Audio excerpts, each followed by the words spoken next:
Bom dia, boa tarde, boa noite. Estamos aqui para mais um episódio do Bluecast, como sempre gravado no Blue Space. Então, se você precisa de um espaço para deixar a sua criatividade voar, esse aqui é o espaço que você está procurando. Se você tem necessidade de gravação de conteúdo, podcast e tudo mais, precisa de um espaço bacana, sofisticado, com um pessoal que vai cuidar de tudo que você precisa, só para você sentar e gravar, a gente vai ter os contatos pelo QR Code na tela e também na descrição do vídeo. Bom, vamos para o nosso excelentíssimo convidado de hoje. Eu me sinto um pouco intimidado porque eu vi a carreira dessa pessoa e tem bastante coisa aqui para a gente conversar. Eu estou hoje com Adilson Batista. Adilson, por favor, fale sobre você para nós. Bom, primeiro é um prazer, muito obrigado, Prazer Gabriel, nosso. pelo convite, obrigado a todos que nos assistem. E não tem nada que ficar intimidado, muito pelo contrário.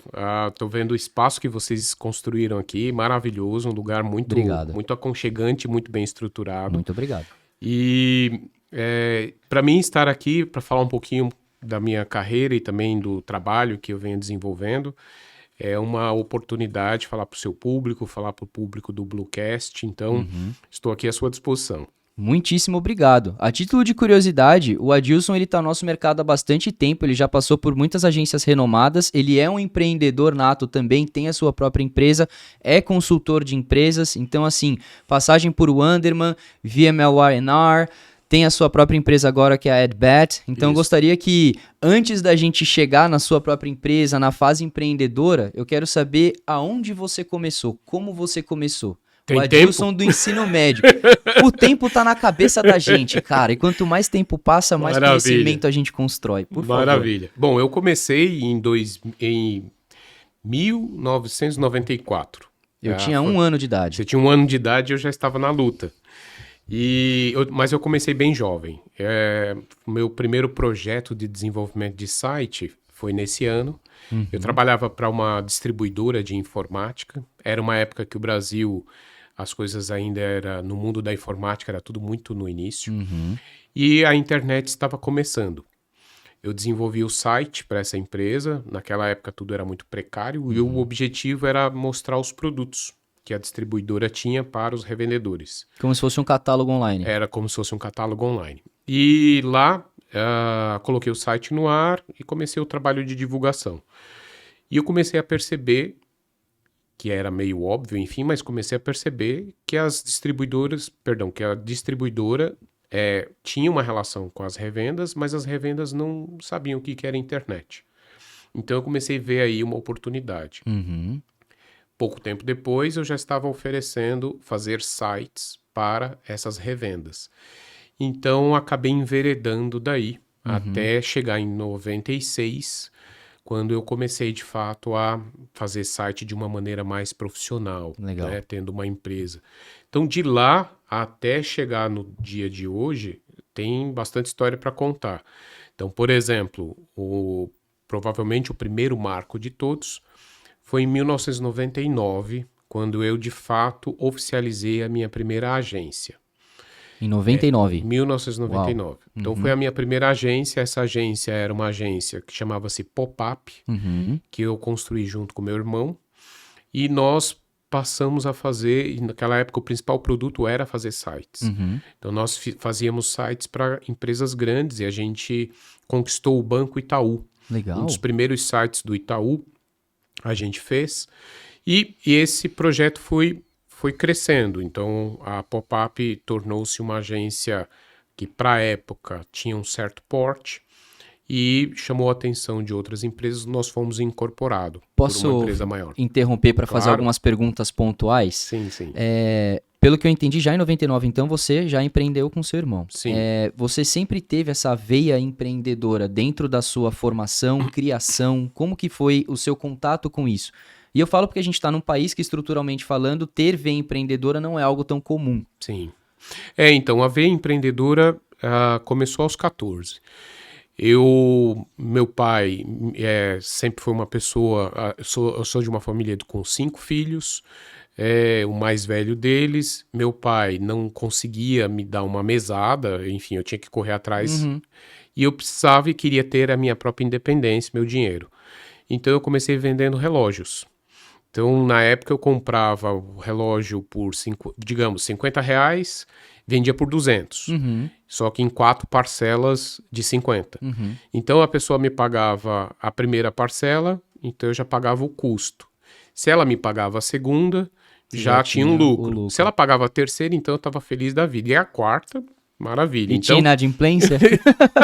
Não, ainda bem não tive. Que legal. Não vendia muito, mas o que eu vendia, nesse modelo que eu montei, me dava o dinheirinho que eu precisava. Então, assim, fui avançando, avançando.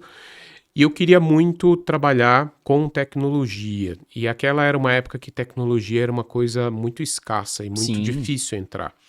Então eu entrei nessa distribuidora de informática, eu entrei na época a gente começava a carreira, o trabalho, a gente entrava nas empresas como office boy. Então eu entrei para fazer serviços gerais. Não fiquei nem um mês nessa função, porque eu era muito curioso, fuçador. Na recepção da empresa tinha um computador. E eu percebia uma coisa interessante. Tinha um computador, mas a recepcionista usava uma máquina de escrever. Então eu achava muito estranho aquilo. E eu comecei a fuçar no computador da empresa e aprendi a mexer no Windows. Então eu achei aquilo muito legal, comecei a mexer no Windows e passei a ensinar a recepcionista a mexer no Windows. E a gente fez um cadastro, na época, das pessoas que visitavam a empresa no Windows, enfim, do computador ali. E o dono da empresa viu que eu era fuçador, enfim, e a empresa montava computadores. Hoje em dia, isso é uma coisa super comum, mas para a época não. Era uma empresa que ela tinha três, digamos, unidades de negócio. Uma era assistência técnica de computadores de marcas que no Brasil eram todas brasileiras, e essa empresa prestava assistência técnica. Certo. 2, vendia partes e peças de computadores. E 3, começou a fazer montagem de micros, computadores na época. E eu comecei a ajudar o dono da empresa a montar microcomputador. E ele falou, não, então deixa de ser office boy e vem trabalhar aqui comigo. E eu comecei a montar, aprender como é que fazia. Em muito pouco tempo eu já estava gerenciando o processo como um todo. Já tinha 2, 3 pessoas trabalhando comigo e assim foi. Que legal, cara. Eu falo porque realmente não é tão comum haver empreendedor aqui, né? Você tem, estruturalmente falando, carreiras bem montadas e até, principalmente nessa época, tecnologia escassa. Geralmente as pessoas iam para direito, medicina ou engenharia, né? Sim, não fugia muito dessa tríade, né? Sim. Então, uma das perguntas era justamente para entender onde iniciou essa sua veia empreendedora e se você teve, por exemplo, nessa época da sua vida, um grande exemplo que você olhava para essa pessoa, para trajetórias, enfim. Eu gostava de biografia, sempre gostei. Legal. Então, e o que eu mais curtia na época era assinar revistas que não estavam no Brasil. E era muito difícil fazer isso, porque você, naquela época, como não tinha internet, então a empresa que eu trabalhava a empresa comprava equipamentos e no meio das caixas eles mandavam umas revistas. E eu comecei a ver essas revistas, comecei a estudar inglês também com isso, e tinha um cupom de assinatura. Então eu assinei algumas delas na época. Você sempre ganhava a primeira grátis na assinatura, e aí se você gostava, continuava. E nessas revistas eu via muitas histórias que, obviamente, hoje são pessoas extremamente conhecidas, mas que na época estavam ainda num estágio inicial de suas carreiras. Então, o Steve Jobs eu tive contato através dessas histórias que eu via nessas revistas. Legal. O Bill Gates. Então, eu ficava olhando as histórias dessas pessoas e percebia esse envolvimento com o mundo de tecnologia, o que eu achava o máximo. Eu pensava, um dia eu quero trabalhar com isso, né? Já trabalho um pouco com isso, mas eu quero seguir o que esses caras fazem, o que eles pensam. A internet foi começando a ganhar corpo, né? A internet começou a ganhar estrutura, e eu acessava tudo quanto é tipo de site, blog, o que você podia, é um fissurado por estudar a trajetória das empresas e dos empreendedores que construíram essas empresas. Eu sempre achei muito curioso entender o que passa na cabeça dessas pessoas, quais são as decisões que elas tomam, por que elas tomam essas decisões e quais são as consequências das decisões que elas tomam e o que isso faz a empresa crescer. Por exemplo, a Microsoft, no ano de 1993, ela tomou uma decisão na época, bastante arriscada para ela. Ela era uma empresa que o Windows estava presente nos computadores, mas o mercado de ligar os computadores uns nos outros não era da Microsoft. Era de uma outra empresa chamada Novell, que na época tinha 90 e tantos % do mercado. E a Microsoft tomou uma decisão de mudar e criar um sistema operacional que permitia ligar os computadores em rede. E todo mundo tirava muito sarro da Microsoft, porque, em princípio, o sistema dela era muito mais fraco do que todos os outros. E numa entrevista que eu vi na época do Bill Gates, ele disse, nós vamos apostar nesse negócio chamado IP, que é o Internet Protocol, né? E todo mundo falava, nossa, mas esse cara não sabe o que está falando, esse cara não sabe o que está falando. E o IP é só a base do que é a internet no mundo até hoje. Exatamente. Então são decisões assim, que o cara está enxergando algo que talvez a maioria nem ou não enxerga e muitas vezes critica.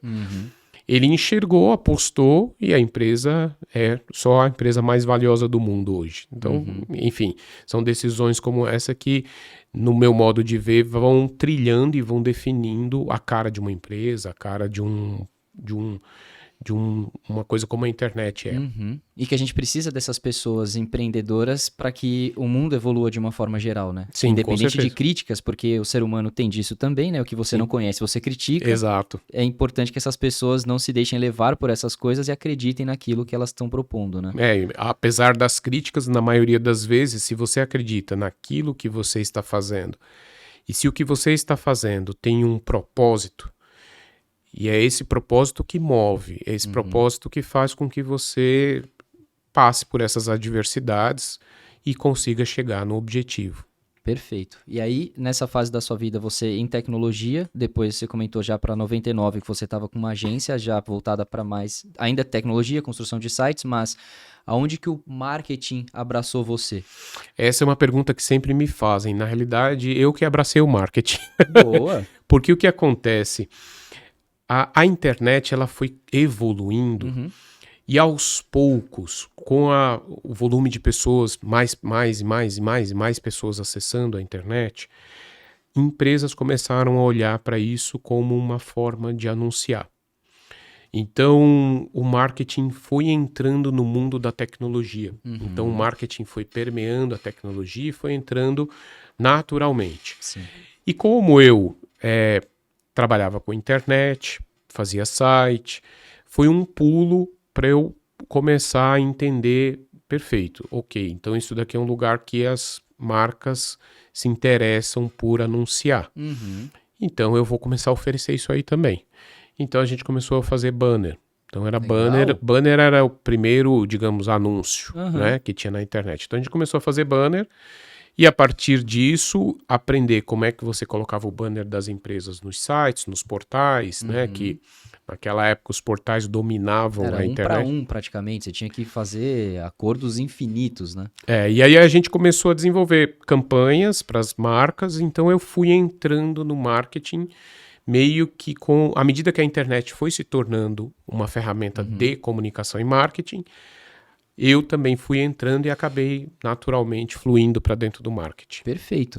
E aí você comentou que naquela época uma das coisas que deu uma grande proporção foi vocês terem a conta do Itaú, certo? Se me permite perguntar, obviamente, como é conquistar uma conta como essa? Quais os desafios que você tem para vender valor e conseguir trazer isso para dentro e se tornar um case da sua empresa? Essa é uma excelente pergunta, porque o que acontece?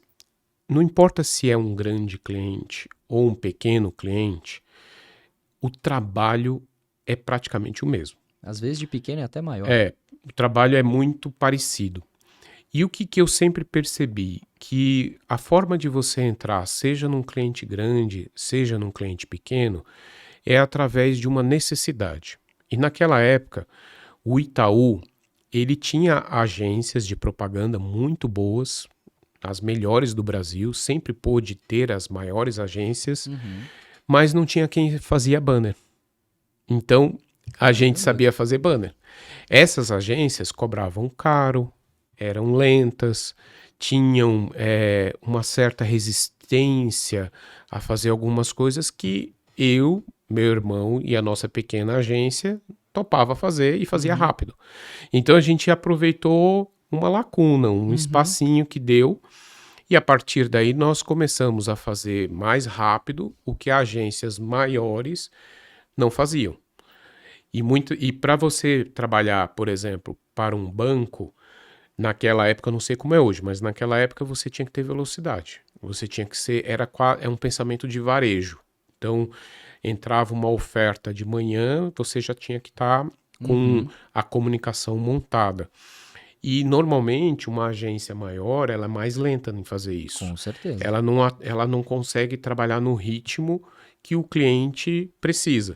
E a gente percebeu nisso daí uma oportunidade. Então nós começamos fazendo, nosso primeiro trabalho para o Banco Itaú foi um banner de uma campanha de carnaval que o Itaú queria fazer. Então a gente fez esse primeiro trabalho, né? Primeiro job, que é assim que se fala, né? No mundo de comunicação. Eles gostaram da qualidade e da velocidade. Aí nos passaram um segundo, mesma coisa. O terceiro, mesma coisa. Então eles falaram, bacana, tô dando demanda, tá voltando direito? Vou mandar. Vocês aguentam fazer? Gente? Pode mandar. E obviamente com um sorrisão no rosto, né? Um cliente desse porte. Então a gente começou a fazer uma porção de coisas e vários trabalhos. Então eu entendo que é melhor você fazer um pequeno trabalho para uma grande empresa do que um grande trabalho para uma pequena empresa. Porque se você faz um pequeno trabalho para uma grande empresa, a tendência é que tenham muitas novas oportunidades ali. Então, e dificilmente uma empresa menor te dá novas oportunidades porque ela não tem.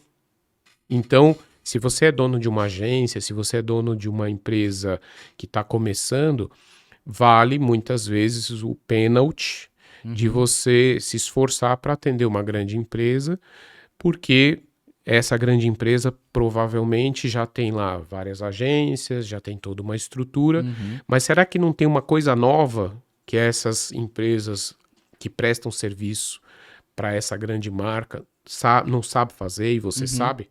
Então será que não tem alguma coisa que o que você sabe e todo mundo ainda não sabe, ou às vezes só fala que sabe, mas entregar de verdade não faz.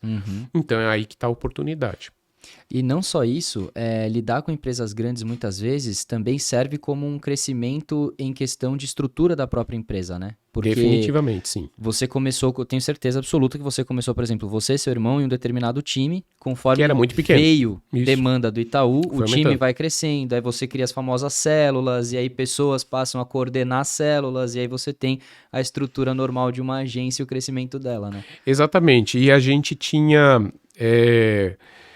A gente ia crescendo conforme o cliente ia demandando coisas. Mas chegou em determinado momento que nós, como a gente tinha uma relação que era diária com o Banco Itaú, eram todos os dias, nós também tínhamos, e eu principalmente tinha esse papel, tínhamos a oportunidade de levar novidades para eles. Então, eles nos pediam coisas, a gente fazia, mas a gente também levava, olha, está acontecendo isso, olha, tem isso aqui novo no mercado. Muitas vezes a gente já levava pronto, então a gente já levava funcionando, porque era muito difícil, às vezes, você explicar uma ideia, né, e a pessoa abstrair, tentar entender o que vai ser aquilo. Então a gente já levava pronto, mostrava, o cliente ficava assim e falava, caramba, já está pronto? Falta pouquinho para ir para o ar. E aí a relação se tornava uma relação de empresa pequena, que era o nosso caso, para uma empresa grande, mas a relação ficava muito melhor porque nós levávamos inovação. Nós E que levávamos muitas vezes as ideias. grandes agências têm dificuldade em fazer também, né? É muito difícil, porque assim, por mais que... E eu trabalhei em grandes agências, conheço tanto estar numa pequena quanto estar numa grande, os prós e contras. Uma grande agência, ela recebe de muitos fornecedores ideias, sugestões, ela tem acesso a informação que uma pequena agência não tem, ela entra nos programas betas das grandes marcas, do Google, do TikTok, do Instagram e etc. Mas muitas dessas coisas se perdem naquele fluxo enorme que uma agência tem. Então, e as marcas, elas são sedentas por fazer coisas novas o tempo inteiro. Ela precisa de fato novo, ela precisa de ideia nova. Então, uma pequena agência pode pegar nisso daqui uma oportunidade. E eu me lembro, por exemplo, muitos anos depois, as primeiras agências que começaram a levar para os clientes social media. Como é que se fazia social media? Entrar no Facebook. Muitas grandes marcas iam para as agências maiores e essas agências maiores falavam, não, eu quero vender mídia. E aí surgiu uma oportunidade para uma porção de agências pequenas oferecer, espaço. vamos criar a página da tua marca aqui no Facebook? Ah, vamos. E isso foi crescendo, foi crescendo, foi crescendo, virou um produto, virou um serviço, virou uma estrutura, virou uma oferta. Sensacional. Então, você atendeu o Itaú te ajudou a ter um crescimento dentro da sua empresa, e aqui separo em duas coisas diferentes, né? Visibilidade, porque o mercado passa a ver que, independente se vocês eram uma agência pequena, vocês estavam atendendo um grande cliente e causando uma boa satisfação, o que o mercado se fala e faz uma diferença gigantesca, além do crescimento interno da sua empresa, que obviamente você passou a estruturar melhor para conseguir ainda assim prestar sempre o melhor serviço possível. Como que foi isso para você crescer do Itaú para um outro Itaú, por exemplo? Então, eu tinha já na época, eu atendia, nós na agência atendíamos o Itaú e atendíamos marcas que a gente começou a oferecer e elas vinham a fazer sites com a gente. Mas o salto para eu, por exemplo, atender projetos muito maiores e vários, entre aspas, vários Itaús, foi justamente quando a minha empresa foi incorporada por uma empresa maior. Você foi comprado? Eu não diria comprado, houve um acordo que eles absorveram a mim, meu irmão e a nossa estrutura. Legal demais. Justamente para que a gente levasse para os clientes deles o que a gente fazia nos nossos clientes. Então, essa empresa, na época, ela chamava-se Tesla, não é a Tesla Motors, e ela incorporou a minha empresa. Ela era uma empresa que tinha várias contas boas, então eles tinham GM, tinham Blockbuster, tinham Vale, tinham Submarino, tinham várias contas que eu, como uma pequena agência, eu tinha dificuldade de acessar. Então, levaram a gente lá para dentro e ali passou a ser a minha Disneylândia. Então, eu passei a oferecer o que eu fazia na época a gente atendia na minha agência o Esporte Clube Pinheiros, o Paulistano, o Itaú, Editora Moderna, Duke Energy. Então, eu já tinha algumas marcas, mas não no porte que essa outra empresa tinha. Então, quando eu fui para lá, a mentalidade que eu tinha trabalhando numa empresa, a minha empresa, eu, meu irmão, nós éramos ao todo, acho que umas 10 pessoas, 10, 12 pessoas. Essa empresa que incorporou a gente tinha quase 200. Então era um porte completamente diferente do meu. Mas a minha mentalidade na Tesla era igual à mentalidade que eu tinha numa agência pequena. Então era velocidade, buscar oportunidades, entender o que a gente pode oferecer para essas marconas. Então eu trabalhei, por exemplo, quase 4 anos atendendo a General Motors. Legal. E na Tesla eles tinham já em andamento o projeto de um e-commerce para a General Motors. E eu ia na GM toda semana, oferecer alguma coisa nova.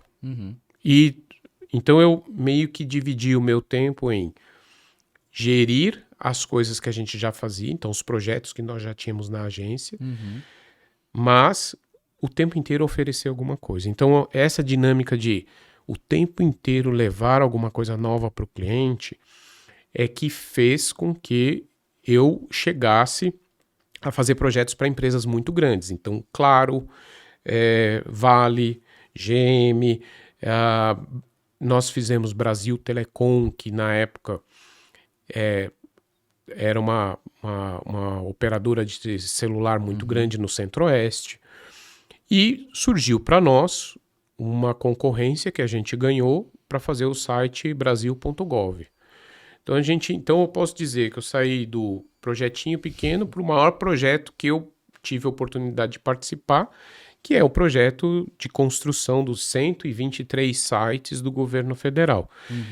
E aí eu ficava o tempo inteiro indo para Brasília, toda semana, passava pelo menos um dia circulando nos ministérios, nas secretarias, enfim, e fui um dos arquitetos desse projeto. Então, assim, seja nos grandões, seja nos pequenos, a mentalidade sempre era a mesma. Estar o tempo inteiro atendendo bem, entregando o que estava prometendo, para ter espaço para oferecer uma coisa nova. Com agilidade. Com agilidade, porque aí não tem erro, não tem erro. Por exemplo, a gente tem hoje no mundo muitas oportunidades. Mas essas oportunidades você precisa entender aquilo que você consegue entregar de fato. Então, eu vejo a inteligência artificial como uma espécie de vai zerar a página de novo. Então é como se o jogo zerasse, sabe? Então, todo mundo no mesmo patamar todo mundo de novo, no mesmo... vamos ver quem sai na frente. Então é uma grande oportunidade. É uma ótima oportunidade para você aprender sobre isso, entender o que isso representa, para que você possa... Tá, perfeito. Que tipo de oportunidade tem com essa tal da inteligência artificial? Eu vejo várias. Por exemplo, outro dia até coloquei na rede social um vídeo disso. Uma empresa me mandou 6 mensagens de e-mail, uma na sequência da outra, com 2 minutos de diferença de uma mensagem para outra. Ou seja, as empresas não aprenderam, apesar de todas as tecnologias disponíveis, a fazer personalização, a falar de uma maneira em escala, não robótica, com as pessoas. Por que me mandar 6 e-mails? O que está por trás disso? A incapacidade de personalizar a comunicação, de conversar com o seu cliente de uma maneira personalizada. E a inteligência artificial tem várias soluções para isso. Então, uma agência que pensar, tá, aqui tem um problema. A grande marca faz isso, fica mandando um montão de mensagem, fica fazendo spam. Tá, então eu vou acabar com o spam. Eu vou acabar com o spam. Eu vou chegar nas empresas e vou oferecer para as empresas um serviço que é: você vai aprender a comunicar com o seu cliente sem ficar fazendo spam. Qualquer empresa grande vai querer te ouvir. Com toda certeza. Se você sabe fazer isso, aí tem uma oportunidade. Então é assim que eu percebo as oportunidades e proponho que, enfim, o seu público olhe e fale, tá, legal, o que mais que tem? Uma outra oportunidade, desenvolver vídeos personalizados. Então, mandar um vídeo, um cliente tem 10, uma empresa, uma marca tem 10 mil clientes. Fazer 10 mil vídeos sem inteligência artificial é impossível. Com certeza. Certo? Você cria um protocolo de vídeo, personalização para gostos e produtos, e a inteligência faz aquilo para você dentro do molde que você criou, né? Isso. Teve recente, agora no final do ano, a agência Publicis, ela até divulgou isso, eu achei muito legal. Eles fizeram 100 mil vídeos para agradecer os funcionários da empresa, que é uma empresa enorme no mundo inteiro, e eles fizeram 100 mil vídeos, um a um, cada funcionário recebeu um vídeo de agradecimento, e não era um videozinho, oi, tudo bem, não sei o que, era 5 minutos de vídeo, era um vídeo longo, agradecendo, falando dos resultados da empresa e apresentando os objetivos da agência para 2024. Uhum. Imagina o briefing, fazer 100 mil vídeos. Qualquer marca grande gostaria de falar com 100 mil pessoas de maneira personalizada. Unitária. A agência que for atrás disso e perceber nisso daqui uma oportunidade, criou um produto. Uhum. Criou uma oferta que ela vai surfar uma nova oportunidade de mercado que não se tinha há pouco tempo atrás. Uma outra agência que vai, ou a mesma, enfim, que fala, cara, vamos acabar com o spam? Como é que a gente faz isso? Como é que a gente leva para as marcas um jeito dela conversar com a sua base de clientes de um jeito novo, de um jeito personalizado e não ficar incomodando as pessoas? Uhum. Então, tem muita oportunidade quando você primeiro percebe que tem uma disruptura tecnológica. Quando os smartphones apareceram, quando surgiram os smartphones, zerou. Uhum. Porque até ali a gente fazia uma internet para os computadores. Então a gente desenvolvia uma internet, seja site, seja vídeo, seja propaganda, seja o que for, a gente fazia com uma ótica. Uhum. E as pessoas estão com o computador normalmente no escritório. Então toda a mentalidade de você construir comunicação até o surgimento dos smartphones era um tipo de pensamento. As agências não levavam tão a sério o digital até ali. Sim. Por quê? Porque, mas as pessoas não vão ver. Era mais visto como uma ferramenta de trabalho, trabalho, né? exato. Você vai ficar atrás do seu computador, você vai usar um Excel da vida, alguma coisa que vai te proporcionar você trabalhar, mas não que Isso. você consome conteúdos ou você use aquilo como entretenimento. E entretenimento ou era compras. onde? Na TV. TV, exatamente. Então o entretenimento era no rádio, na TV. Uhum. Então as marcas faziam propaganda para a TV. Por quê? Porque um lugar bom de você falar com o seu público é quando ele está se entretendo. Com certeza. Então, se você vai fazer isso no computador até 2007, por quê? Por que eu, agência, vou investir nisso? Por que eu, marca, vou investir nisso? Aí vieram os smartphones, zerou a página. E aí os smartphones, eles fizeram a internet ir para um outro lugar, que é o bolso das pessoas, que é estar aonde a pessoa está. Uhum. E isso quebrou o raciocínio que se tinha até então. Então essa nova internet que apareceu, ela trouxe inúmeras novas possibilidades. Surgiram os aplicativos, os vídeos passaram a ter uma relevância na internet, porque a gente passou a ver vídeo onde a gente estivesse. As conexões de celular ficaram melhores, então os vídeos começaram a carregar mais rápido. Então você vê vídeo no ônibus, no metrô, no deslocamento, esperando para uma reunião. Você está com o celular na mão. Então mudou o comportamento, zerou a página. E até o próprio conceito disso acabou mudando também, porque no começo os vídeos eram vistos no YouTube, exclusivamente dentro do YouTube. E aí a gente tá falando de vídeos grandes também. As pessoas se dispunham a olhar vídeos de 10, 15, 20 minutos, ou às vezes muito mais do que isso. E aí depois também veio a rede social, que zerou a página mais uma vez, seguindo seu raciocínio, né? Isso. Porque até o YouTube mudou, começou a colocar vídeos de publicidade antes ou até no meio dos vídeos que você tá vendo, que foi uma coisa que o público mesmo falou, mas isso não é legal. Tudo bem que não é legal, mas tá todo mundo consumindo ali. Se você não quer, paga um valor aqui, eu tiro esse negócio que te incomoda aqui no meio. Isso. E veio também rede social, que teoricamente traz um imediatismo um pouco maior para as pessoas, porém pega diretamente no que você falou, que o melhor momento de mostrar algo para uma pessoa é quando ela tá se entretendo. Exato. Na rede social, é dopamina pura sendo liberada. A pessoa tá no ápice da felicidade dela, consumindo coisas rápidas, e de repente você coloca teu produto ali no meio. Mais uma forma de conversar. E o melhor jeito de você, marca, falar com seu público não é interrompendo ele, porque ele fica irritado. Então, foi aí que as marcas, as empresas, os profissionais de marketing perceberam o caminho que é através dos influenciadores. E é por este motivo que os influenciadores cresceram tanto.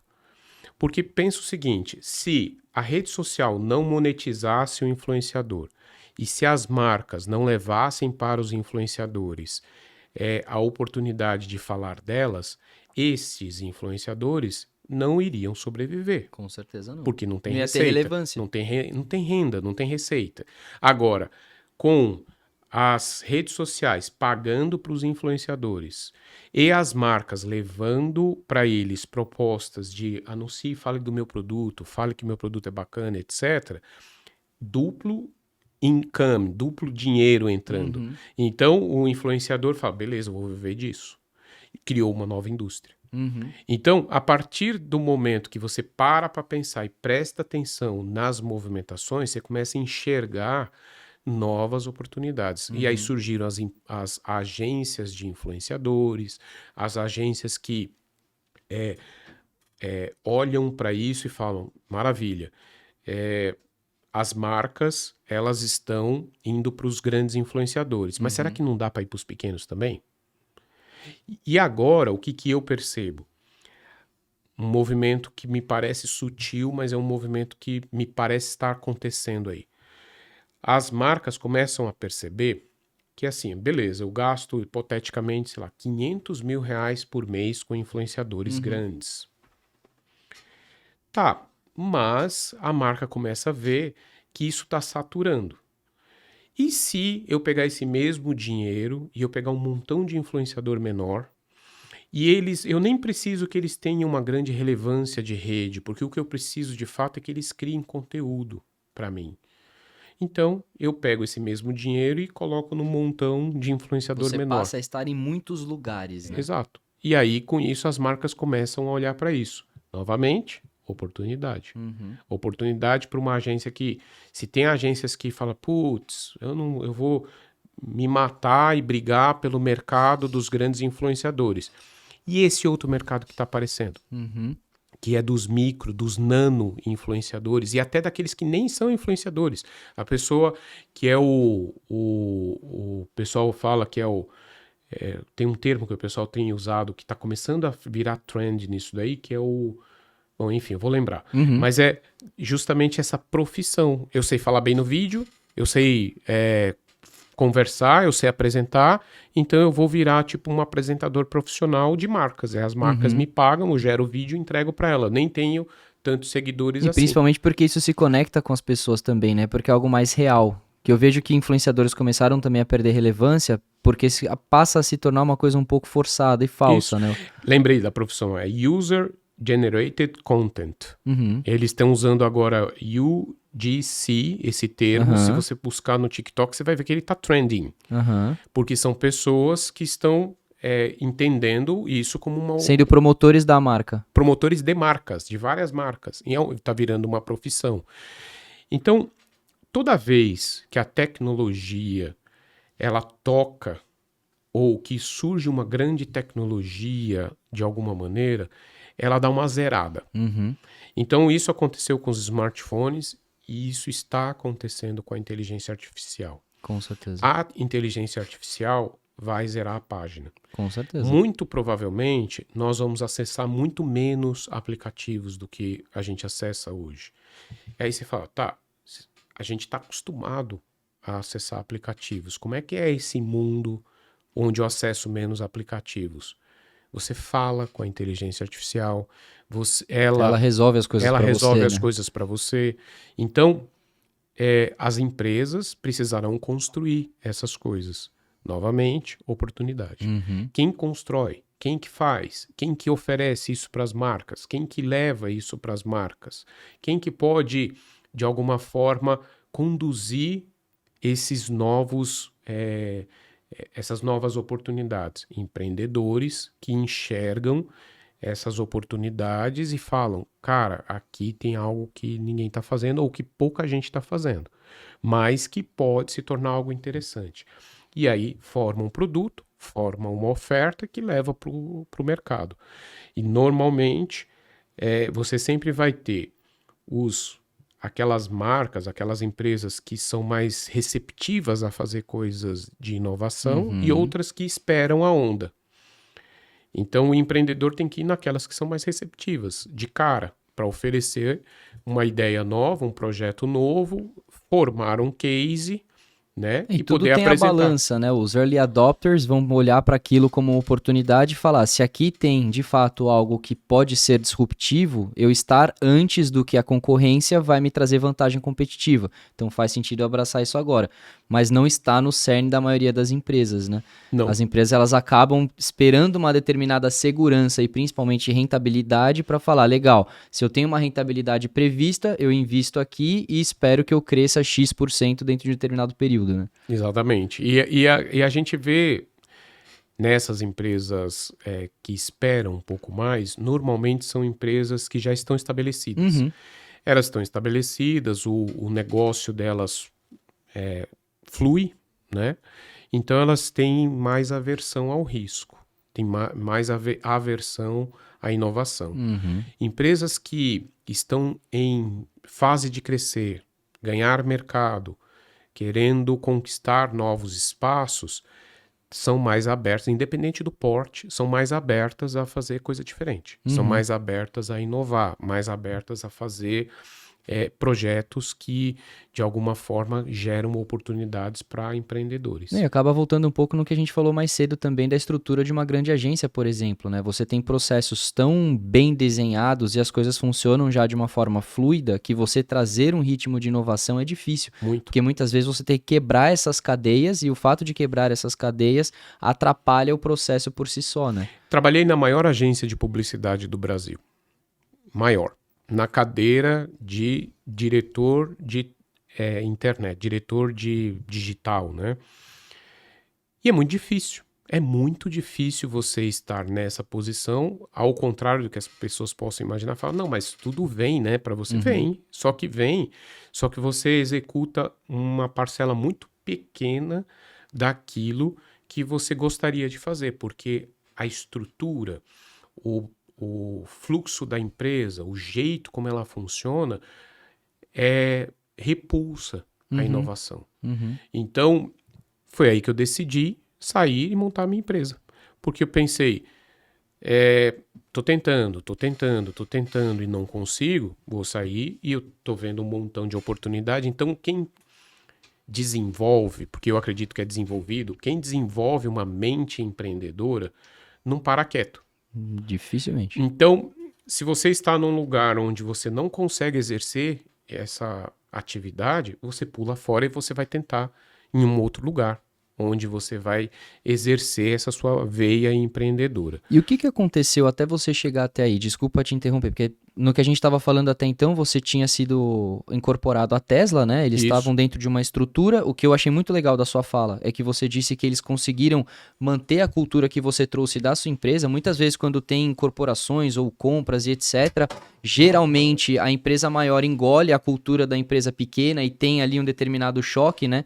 Eu já falei com outras pessoas, até que, por exemplo, passaram pela compra do Submarino pelo B2W. E ele era um dos caras que estava fundamentando a operação do Submarino até então.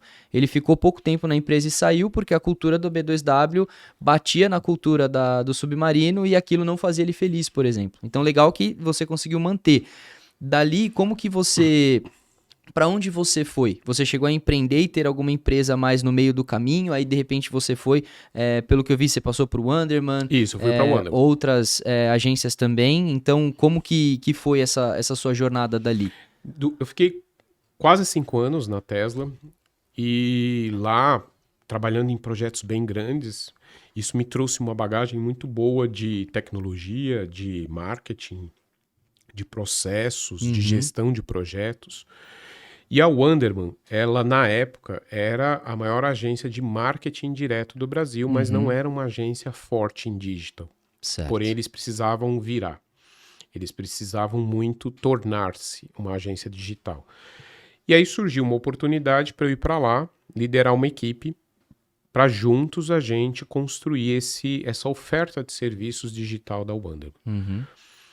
E lá nós entramos, quando eu comecei, a agência era bem tradicional zona mesmo. Então esse modelo bem de fluxos operacionais todo voltado para o marketing direto. E fazer digital ali era uma coisa um pouco difícil, porque você tinha uma operação que fluía e fazer digital era ritmo diferente, tecnologias diferentes, conceitos diferentes, processos diferentes, era tudo diferente. Então, inicialmente, a gente ficou meio à parte na empresa. Então, é quase como se fossem duas empresas dentro de uma empresa. Então, a gente era o time do digital, os caras da TI. Então, a gente ficava meio de canto. Mas a gente ia fazendo isso, oferecendo para os clientes as coisas.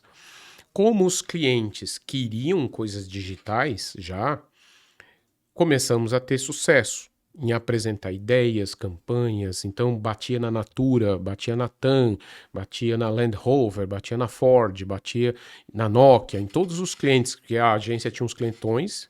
Então, batia nesses clientes. Aí, acontecia uma coisa muito interessante. Eu conseguia fazer um projeto bacana para a Natura. Eu ia lá, pegava esse projeto que eu apresentei, que eu fiz para a Natura, e eu mostrava para a Nokia, falava, olha o que a Natura está fazendo, você não quer fazer alguma coisa também? Aí a Nokia, quero fazer também. Aí eu montava um projeto para a Nokia. Pegava, aí eu já tinha dois. Então tinha o da Natura e tinha o da Nokia. Pegava o da Natura e o da Nokia e ia na Vivo. Olha o que eu fiz para a Natura, olha o que eu fiz. Então a gente ia construindo um portfólio de coisas. E esse portfólio, no começo, era pequeno, só que daqui a pouco ele estava grande. Sim. Então eu conseguia mostrar para muita gente as coisas que a gente estava fazendo. E isso cria um efeito em cascata. Chega uma hora que esse efeito ele começa a dar um resultado. Então, e o que resultado é esse? As empresas começam a te pedir. Então, os outros clientes da agência começavam a pedir coisas pra gente. E aí, vocês não vão propor nada, não, pra gente? E também o mais interessante, empresas que ainda não eram nossas clientes começaram a bater na porta. Começaram a falar, eu vi o que vocês fizeram, bacana isso daqui. E também os fornecedores da agência falavam, tem uns malucos lá que os caras estão fazendo umas coisas boas. Então, era o produtor de vídeo de uma agência que falava, os caras da Wanderman, os caras estão fazendo umas coisas legais. Aí o gestor daquela marca, que ainda não era nossa cliente, batia lá e falava assim, o que vocês estão fazendo aí? Me mostra o que vocês têm. Então a gente começou a vender para dentro dos nossos clientes da Wanderman e também fazer muita apresentação para o mercado. Então, muitas vezes uma marca pedia uma apresentação nossa, a gente mostrava, não rolava nada, mas daqui a algum tempo ela tinha uma concorrência, chamava a gente para concorrência. Na concorrência a gente se dedicava e acabava conquistando esse cliente. Então, esse trabalho que eu liderei na Wanderman junto com uma equipe maravilhosa que eu montei, tornou a Wanderman a maior agência digital do Brasil. Ela virou a maior. E ela era parte do grupo da Yang. Então eu fui chamado para ir trabalhar na Yang, para fazer na Yang, essa era a intenção, fazer na Yang algo similar ao que foi feito na Wanderman. Mas na Yang eu não consegui, não deu certo. Por quê? Então, justamente Cultura? Porque maior agência do Brasil, uma estrutura já toda muito sólida, uma agência altamente competente, extremamente lucrativa. Então, na prática, hoje eu penso que ela não precisava. Então, ela já estava muito bem estabelecida com aquilo que ela fazia. Era uma agência... E era dentro de um grupo que outros braços do grupo muitas que vezes a Wanderman era do grupo, então assim... A Wanderman oferecia o digital, a Yang continuava com aquilo que ela fazia de melhor. Exato, então a gente não conseguiu fazer na Wanderman, repetir na Yang o modelo que a gente conseguiu fazer na Wanderman. E quando você começou na Wanderman, por exemplo, que você falou que vocês eram os caras do TI, né? Algo, vamos dizer, uma célula que estava... A gente brincava, daqui a pouco vão pedir pra gente consertar computador. Meu Deus. Vão pedir pra gente instalar antivírus. Isso é muito engraçado, né, cara? Pior que vem o suporte de TI exatamente assim. A gente era os caras da TI. Esses são os caras da TI. E aí, por exemplo, que marcos que foram colocados pra você para que estruturalmente no negócio vocês passassem a ter relevância e serem vistos como uma estrutura por si só? Receita. E o nome do jogo é isso. É você gerar receita. É você trazer dinheiro para a empresa. Não adianta, você pode ficar dentro de uma operação falando. O pior cargo que existe numa empresa é o de evangelista. Quando você vê alguém que tem o título evangelista, essa pessoa sofre. Porque ela não traz receita. E o nome do jogo é esse. Então lá na Wanderman, nós começamos a ganhar um papel, então deixamos de ser os caras da TI para ser os caras que vão para as capas das revistas, e a gente saiu em um montão de revista, em um montão de lugar, e a gente ficou famosinho, digamos assim, porque a gente trazia receita nova para a agência. Então, nós levávamos projetos para os clientes, e esses projetos se revertiam em dinheiro para a agência. Então, a agência começou a olhar e falar assim, olha só, interessante o que esses caras estão trazendo. Eles antes eram insignificantes, isso aqui era insignificante dentro da operação. Agora já não é mais tão insignificante, já está ganhando uma proporção. Até o ponto de que nós viramos a principal fonte de receita. Então, na hora que você se torna a principal fonte de receita, inverte o jogo. Não são mais os carinhas da TI, agora são os caras que comandam o espaço. Então, foi assim que se deu esse processo. Então, a virada, receita. E aonde o que compunha o portfólio de oferta de vocês no digital? Vocês construíam tudo? Site, e-commerce, performance, todos os... Tudo o que o cliente precisasse. Então... E vocês tinham estrutura interna para dar conta de tudo? Não. Que isso é uma coisa que eu aprendi com o Roberto Justus. Trabalhei no grupo dele, né? Ele era o líder do grupo. E numa reunião ele falou uma frase que eu nunca esqueci. Ele falou assim, Adilson, primeiro você vende, depois você gasta. Então primeiro você ganha, para depois você gastar. E eu levei isso à risca. Então a gente fazia a apresentação, mostrava o que a gente estava propondo para o cliente. Evidentemente eu tinha um time principal, né, o core. O time principal era muito bom, mas se a gente fechasse tudo aquilo de projeto que a gente estava oferecendo, nem que a gente trabalhasse 24 horas por dia, a gente daria conta. Então, qual é o raciocínio? Nós apresentávamos e, a partir daí, se o cliente topasse, a gente corria para montar a estrutura. Então, a gente ia montando a estrutura de acordo com a demanda de acordo com os fechamentos. Fechava, monta estrutura. Fechava o próximo, monta estrutura. Eu tive que montar em 30 dias uma operação para a Dell. A gente concentrou a conta da Dell de toda a América Latina na Wanderman de São Paulo. Em 30 dias eu tive que contratar 40 pessoas para poder atender aquela operação. Então, assim, mas a mentalidade era essa. Oferece, apresenta, tem um time core forte. Cliente fechou mesmo? Assinou, beleza, corre. Aí você ia correndo para montar a operação. E como que é contratar 40 pessoas dentro de um mês? Dentro de um mercado que é complicado por si só de mão de obra? É uma loucura. É muito, muito, muito difícil. Essa é a parte mais difícil do negócio na prática, porque quando você precisa fazer isso neste tipo de volume, você contrata algumas pessoas certas e outras que não são as pessoas certas. Eu brincava, piadas internas na agência, eu falava assim, se passar alguém com um carrinho de cachorro-quente na rua e falar que sabe fazer digital, bota pra dentro. E isso é péssimo, porque a gente não tinha tempo de olhar para todas as pessoas que a gente estava contratando.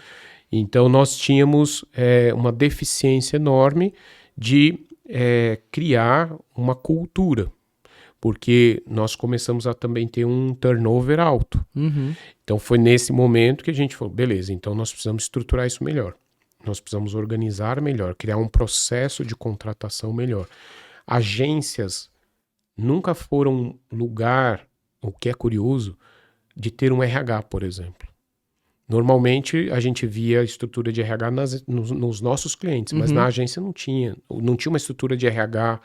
Às vezes tinha aquela pessoa, mas não era uma estrutura de basicamente RH. uma pessoa que vai fazer a parte burocrática de contratação, né? Isso. E não, se você tem pessoas trabalhando com você, você precisa ter RH. Então foi aí que a gente precisa ter RH, a gente precisa ter processo para isso, a gente precisa ter um programa de trazer pessoas, estagiários, mas não só estagiários, um raciocínio de trainee que as grandes empresas usam. A gente começou a fazer isso para estar o tempo inteiro entrevistando. Então eu brincava, a gente estava, né, naquela época, o tempo inteiro aberto para entrevistar. Então, o tempo inteiro a gente estava entrevistando alguém, o tempo inteiro a gente estava conhecendo gente, mesmo que eu não tivesse uma vaga. Você acaba tendo um banco de talentos, porque se tem oportunidade, você tem a pessoa, né? E o pessoal do RH, na época, me informou, quando eu saí, né? Eles falaram, Adilson, você entrevistou mais de 800 pessoas. Nossa Senhora. Eu entrevistei em 3, 4 anos ali, mais de 800 pessoas. E eram assim, obviamente, tinham entrevistas de 1 hora, mas tinha entrevista de 5 minutos. Então era de tudo um pouco. Porém, a gente foi aprendendo a organizar isso melhor, a tornar isso um processo mais maduro. E, por exemplo, aí curiosidade relacionada ao que você acabou de falar. Como que você fazia as suas entrevistas e identificava dentro de um profissional aquilo que você precisava para sua equipe? Eu sempre gostei de priorizar a vontade, em detrimento do conhecimento que a pessoa tem. Conhecimento as pessoas adquirem. A gente vive num mundo que tem muita informação disponível. Mas se a pessoa tem a vontade, se ela tem nos olhos o brilho de querer fazer, ela vai conseguir, mesmo que ela não tenha o conhecimento. Então, quando eu estava entrevistando alguém, eu não estava tão preocupado qual colégio ela estudou, qual a faculdade ela fez, ou quais foram os motivos que a trouxeram para aquele momento de reunião ali, de entrevista. Eu queria entender como é que você faz o que você faz. O que você fez de relevante até agora? Por que você acha que isso é relevante? Quais foram os seus principais erros? Acertos, todo mundo fala bem de si mesmo. Sim. Eu quero ver a pessoa reconhecer os seus erros. E por que errou? E o que você fez para corrigir? Então aí você conhece a pessoa. Você não conhece aquela capa que todo mundo faz para se preparar para uma entrevista. Então você conhece a essência, o jeito de pensar. E o jeito de pensar e o jeito de agir é muito importante, porque o pensamento gera sentimento que gera ação. Sim. Então, assim, você precisa entender melhor como essa pessoa está diante das situações que ela vai ter. Então, assim, uma outra coisa que eu gostava também de entender é o momento de vida. Porque se a pessoa está num momento de vida onde a prioridade dela é estar com os filhos, no tipo de negócio que a gente tinha lá, aquela pessoa ia sofrer muito. Eram projetos que provavelmente demandavam muita carga de trabalho e dedicação. Exato, então eu tinha que ser honesto com a pessoa. Sim. Eu tinha que dizer para ela, olha, você não está no momento de vida de estar aqui. Porque se você entrar aqui, você vai sofrer, a empresa vai sofrer e não vai dar certo. Então, assim, essa preocupação de entender a pessoa e menos o que ela, onde estudou e etc., para mim, foi sempre o segredo para montar times muito bons. E vocês tinham algum tipo de projeto interno para formação de pessoas, por exemplo? Nós tínhamos, não eram programas muito estruturados, como eu disse, agências normalmente, não sei como estão agora, né, as grandes agências, mas naquela época elas não tinham uma estrutura de RH comparável às empresas que eram as clientes da agência, o que eu achei sempre um absurdo, porque o material humano de uma agência é extremamente importante para a oferta do que ela leva ao mercado. Na realidade, o que ela tem para oferecer são as pessoas que trabalham lá. Justamente. Então, ter uma estrutura de RH era fundamental. Então, a gente não tinha, respondendo a sua pergunta, um programa estruturado de formação de profissionais, mas nós tínhamos iniciativas das áreas. Líderes como você, por exemplo, que participava desde a entrevista, por exemplo. Não é tão comum você ver líderes, por exemplo, fazendo entrevistas assim. Você falou que fez 800 entrevistas, Sim, por exemplo. Eu acho que isso é uma obrigação. Uhum. É obrigação de quem lidera, é montar time. Então, nós não tínhamos um programa estruturado da agência, mas nós tínhamos o diretor de criação, ele tinha uma preocupação de como trazer novos profissionais para o time dele, criar um programa de estágio que fosse inclusivo, que trouxesse pessoas independente de origem social, econômica, de lugar. Inclusive, nós procurávamos ao máximo trazer pessoas multiculturais, de verdade, não multicultural de palavra, mas assim, nós começamos a trazer argentino para dentro da nossa equipe, colombiano, peruano, pessoas do Nordeste, pessoas do Sul, pessoas de todos os gêneros, para poder ter essa diversidade de fontes. O material de criação, de criatividade mesmo porque que aí você constrói ali é incrível. É você trazer a várias origens fazem com que as pessoas, umas tenham que aprender com as outras. Então você cria um ambiente muito mais fértil para as ideias. E aí você permaneceu, por exemplo, dentro dessa cadeira de liderança da Wunderman, aí você foi para a Young, e aí comentou que teve essa dificuldade de fazer a mesma coisa que você fez dentro da Wunderman na Young, e isso por uma questão estrutural. E aí, o que você fez com essa informação naquele momento da sua carreira? Vou sair e vou montar minha empresa. Então, assim,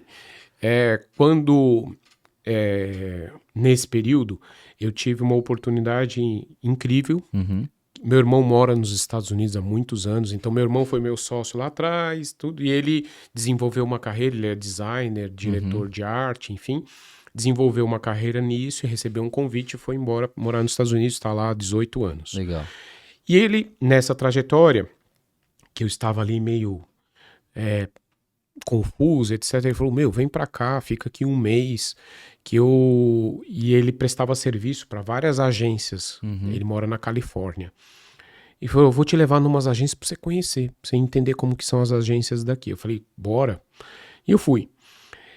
Chegando lá, foi uma viagem transformadora para mim, porque eu conheci agências que eu não via, aquele modelo que tinha lá não tinha aqui.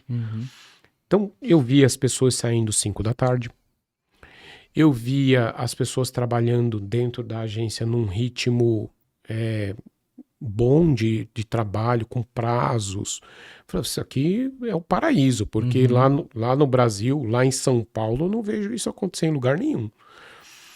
E eu pensei, não, mas talvez seja só essa agência que é assim. Só que ele começou a me levar em 1, 2, 3, 4, 5, e todas eu via esse padrão, que é um padrão que tinha processo, tinha um jeito de trabalhar mais cadenciado, mais estruturado, parecia um lugar normal. Trabalhar em agência aqui era um lugar de maluco. Então eu falei, eu quero fazer um negócio desse aí. Lá no Brasil, eu quero montar um negócio desse, não sei nem como faz, mas eu quero montar um negócio desse aí. Então foi daí que eu voltei totalmente transformado com essa ideia. Que legal. Falei, eu quero montar uma agência, que ela seja uma agência que trabalhe em horários normais, que as pessoas trabalhem dentro da agência felizes, não quero ver aquele monte de pessoas sofrendo, e que elas estejam ali porque elas querem estar. Então, voltei, comecei a empresa, abri um escritório na Vila Madalena, numa casinha na Vila Madalena, tinha almoço, tinha... já isso em 2010, a gente já não tinha horários determinados, todo mundo recebia um notebook para trabalhar de onde estivesse, que era eu não estava inventando nada, eu só estava copiando Replicando o que eu vi lá. você viu na sua viagem. É o que eu vi lá. Então eu falei, bom, vou fazer isso aí, vamos ver se vai dar certo.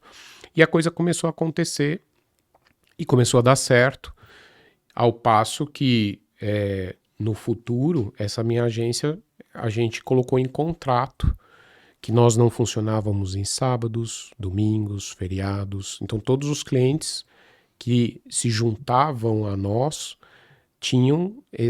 entendiam que essa era a nossa mentalidade de trabalho. Então eu fiquei muito feliz por ter conseguido, não foi fácil, mas por ter conseguido criar esse modelo. E, bom, hoje a gente vê que isso é um modelo mais praticado por mercado de publicidade de uma forma geral. Podemos dizer que você foi um dos pioneiros que trouxe esse modelo de trabalho para cá. Como era esse choque cultural, por exemplo, dos seus colaboradores que provavelmente vinham de outras agências, de outras vivências, para estar com você? Como você absorvia essas experiências para transformar isso? E depois eu vou levar para uma outra pergunta. Eu brincava que as pessoas que chegavam tinham que passar por um detox. Então, porque assim, as pessoas buscavam isso, ou seja, o argumento nas entrevistas era sempre, nossa, eu gostei porque vocês têm qualidade de vida, etc. Quando a pessoa entrava na agência, ela repetia um comportamento condicionado que ela tinha em outros lugares. Então ela ficava alucinada, um ritmo extremamente acelerado. E não é que a gente não trabalhava bastante. A gente trabalhava bastante. Assim como eu via nos Estados Unidos, o pessoal trabalhava bastante, mas trabalhava de um jeito diferente. Mais produtivo, o horário de trabalho era para produzir. Então, as pessoas quando chegavam, precisavam passar por uma fase de adaptação. E o curioso que acontecia era quando saíam e voltavam para outras agências, ligavam para a gente e falavam, não dá para voltar não, porque não estou me acostumando. Isso aconteceu algumas vezes, de pessoas que saíram e voltaram para trabalhar na Today, porque a gente tinha esse perfil diferente de trabalho. Em algumas entrevistas, tem até o caso de uma diretora que eu contratei. Na minha entrevista com ela, eu falei, não sou eu que vou te contratar, é você que vai contratar a agência. Porque você está acostumado a trabalhar anos num modelo que não vai dar certo aqui. Você claramente seria a pessoa que eu preciso, mas é você quem vai ter que decidir. Não sou eu que vou decidir te contratar. Por mim você está contratado, mas você vai para casa e você vai pensar e você vai ter 2 dias para ter certeza que você quer entrar nesse mundo aqui, porque é um mundo diferente. Nós estamos procurando desenvolver uma agência que é diferente.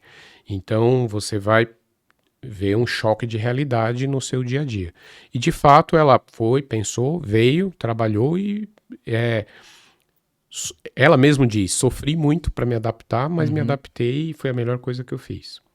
E a minha segunda pergunta era, você já entregou parte disso no seu discurso, mas o que, por exemplo, você identifica que deu certo? Por que deu certo? Você trazer uma coisa replicada de uma cultura de fora para cá, onde era totalmente diferente, e o porquê que você identifica que deu certo? Quais são os key points que você tem ali que fizeram dar certo? A fala das pessoas que trabalhavam com a gente, tanto clientes quanto os profissionais. E na saída, nas voltas, a maioria das pessoas que trabalharam lá, a gente tem contato até hoje. Então, e todos falam, nossa, que saudade. Adilson, você não quer fazer a Today de novo? Por que você não faz a Today de novo? A agência existe ainda? Curiosidade. Não. Tá. Eu encerrei a agência em 2021. Porque eu já não acreditava muito no modelo que a gente tinha. Nós tínhamos bastante clientes, mas eu fui ligando para os clientes e encerrando um a um, e no meio de 2021 eu encerrei. Eu entendia que o produto que nós tínhamos na Today, o que a gente apresentava para o mercado, já estava datado. Tá. Eu já tinha outros negócios, só que a Today estava muito ligada à minha pessoa, então eu não conseguia vender a Today também. Então, como eu já estava, a minha mente já estava em outros lugares, eu encerrei a Today. Que interessante. Isso fala porque, alguma razão para você ter estruturado isso dessa maneira? De, por exemplo, você ser uma peça fundamental dentro do negócio? Que isso eu acho que foi uma deficiência minha. Tá. Não é um mérito, é uma deficiência. Porque o que acontece? Eu sempre fui muito presente nos clientes, assim, de estar lá o tempo todo, falando, oferecendo, apresentando. Eu achava muito chato o que acontecia com agências nas que eu trabalhei e até concorrentes meus, que durante a concorrência, o dono da agência, os líderes da agência estavam ali. Todas as reuniões, etc. Ganhou o cliente, botava o profissional júnior para tocar. Uhum. E então, na maioria das vezes, o cliente era atendido por um profissional júnior. Então ele comprava uma coisa e recebia outra. Tá. E eu não acreditava nisso. Eu entendia que se eu comprometi a minha palavra com o cliente de que eu vou fazer isso, eu tenho que estar ali para Garantir que aquilo vai ser garantir que entregue. vai ser entregue. E então eu estava presente nos clientes de uma maneira como um todo, construí uma estrutura de liderança, mas, por exemplo, durante a pandemia, eu recebia inúmeras ligações dos meus clientes pedindo ajuda, era o tempo inteiro, uma conexão muito forte comigo. Então, eu percebi que eu não aprendi direito até ali como criar uma empresa mais perene que dependesse menos de mim. Então, eu acredito que isso é muito mais um defeito do que uma qualidade. E aí, por exemplo, na minha visão, quando eu perguntei sobre a questão de pontos de sucesso, né? Você falou que foi por conta do que as próprias pessoas que trabalhavam com você, indas e vindas, ou dos seus clientes diretos, porque você fazia a sua entrega. Então, o que eu imagino que tenha feito dar certo é muito uma estruturação de processos claros dentro da empresa, porque o ponto é o porquê que a sua funcionava trabalhando 8 horas por dia e qualquer outra agência concorrente precisava fazer a galera ficar até meia-noite loucamente trabalhando para entregar talvez a mesma coisa que você dentro de 8 horas, entendeu? Desde que eu entrei lá atrás na Tesla, eu passei a adotar Bom, primeiro, eu passei a estudar muito sobre gestão. Uhum. Gestão de empresa, gestão financeira, gestão operacional, gestão. E eu passei a adotar um modelo de pensamento onde sempre você tem que pensar em pessoas, processos e ferramentas. Então, pessoas é mentalidade. Então, qual é a mentalidade que você traz? Que isso é o que cria a cultura. Então, pessoas. Processos. Então, de fato, isso daqui, toda vez que a gente tem um onboarding de cliente, funciona assim. Toda vez que nós, na Today, a gente trabalhava por semanas. Então, a gente já adotava um modelo de semanas. A vida acontecia em uma semana. Então, de segunda a sexta, toda sexta tinha que ter uma entrega relevante para o cliente. Então, a gente trabalhava dessa forma. Então, sprints semanais era o nosso jeito de trabalhar, o processo assim. Nós tínhamos um modelo de dizer quem estava fazendo o quê, uma alocação completa da agência, muito bem estruturada. Isso faz parte dos processos. E as ferramentas. Então, software, usar o máximo de ferramentas à disposição para que você possa fazer com que os processos deem suporte às pessoas. Então, essa tríade eu entendo ser muito importante. Então, pessoas, processos, ferramentas. Sensacional. E aí, chegou então nessa etapa, você já estava com a sua energia dividida entre outros negócios que você falou. Obviamente, como esse dependia e canalizava a sua energia e você não conseguia estar ali, muito nobre, inclusive, da sua parte, entender esse processo e encerrar esse ciclo. E dali para frente, dentro de outros negócios, por exemplo, você é consultor de empresas e tudo mais. Como que foi daquele momento em diante? O que você auxilia dentro das empresas, além da que você tem também? Sim, eu passei e aí a pandemia também teve um papel importante nisso. Eu morava em São Paulo, fui morar em Atibaia, saí da cidade.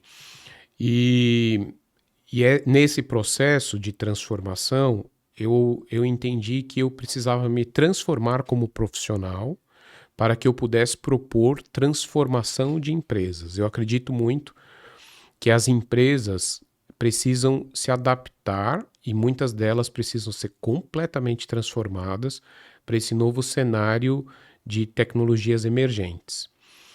E vi na oportunidade de prestar serviços como consultor esse canal.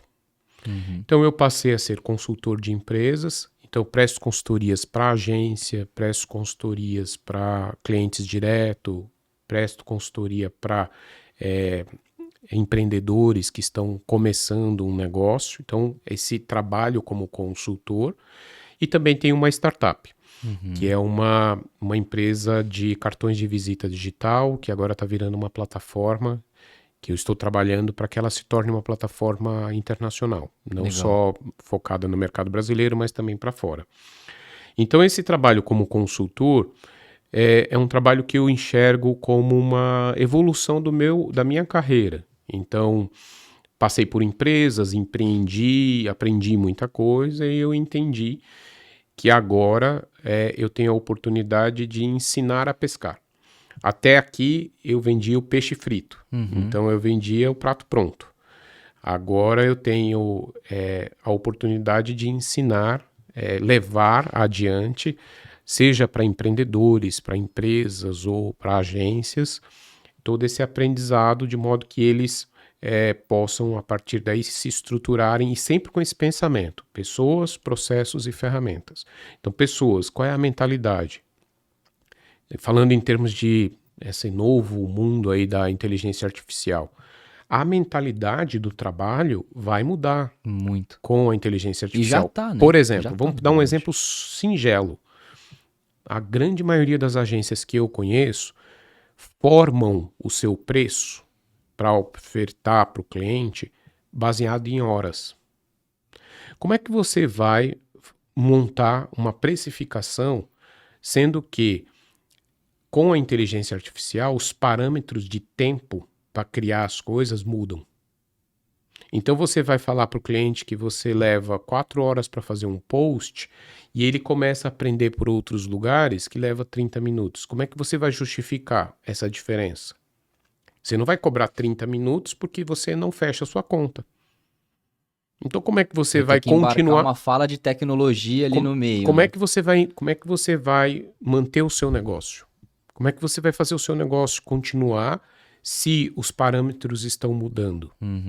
Então, as agências que não abraçarem com toda a força a inteligência artificial vão ter dificuldades. Não vai ser uma coisa assim. Sim, Não sim. vai ser uma coisa do dia para a noite. Não é um evento.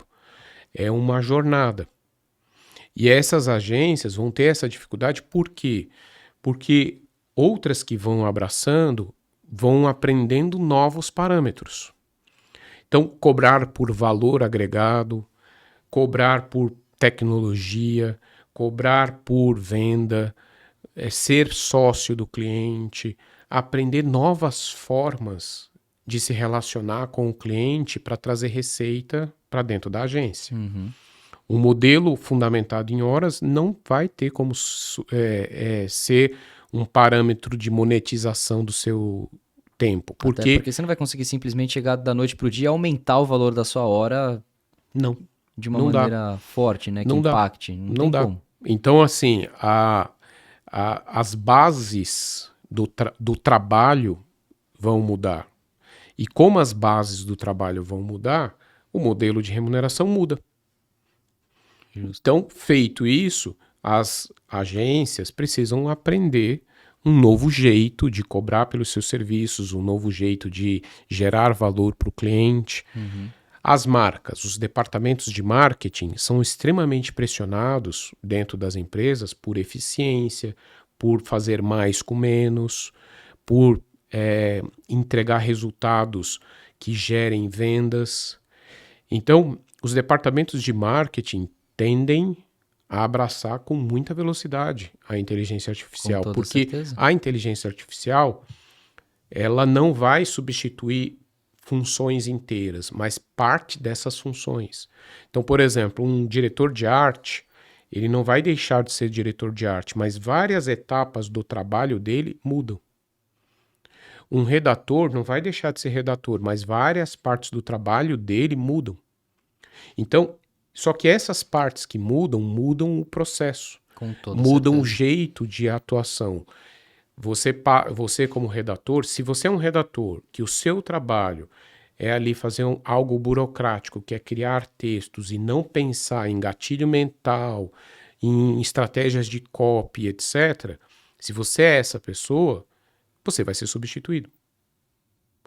Agora, se você é uma pessoa que entende sobre estratégia de copy, sobre como encantar pessoas, sobre como fazer a comunicação ser relevante, então você já é uma pessoa preparada para a inteligência artificial, porque a inteligência artificial vai te ajudar a fazer muito melhor aquilo que você já sabe fazer.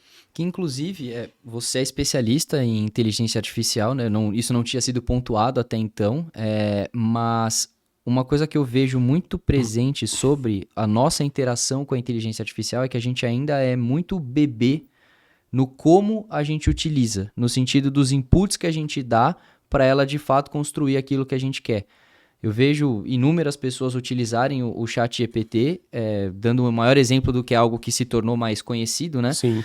E as pessoas não sabem interagir com ele. As informações que elas dão para que ele produza algo, geralmente é algo superficial ou raso. E aí a resposta ou o retorno daquilo não é exatamente o que a pessoa quer. Sendo que ela pode fazer do ChatGPT algo muito robusto. Eu tive até uma experiência ano passado com um dos meus sócios, que a gente olhou num lugar, um negócio que chamava Mastermind, para você usar o ChatGPT.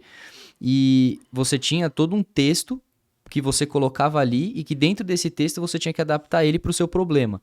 Mas basicamente você fazia o ChatGPT criar 4 pessoas com competências diferentes, personalidades diferentes, que conversassem entre si para solucionar o problema que você propôs. Sim. E ele faz. Que são os GPTs atualmente, que é exatamente os GPTs que inclusive a OpenAI liberou recentemente uma loja de GPTs, que é uma analogia com os aplicativos. Isso que você está dizendo é engenharia de prompt. E a engenharia de prompt, quando surgiu, eu particularmente vi várias pessoas fazendo piada, falando engenheiro de prompt, o que é um engenheiro de prompt? E a reação, na maioria das vezes, é essa. Diante de algo novo, uma parte das pessoas faz piada. E uma outra parte fala, deixa eu tentar entender o que é isso aí. São exatamente essas que saem na frente.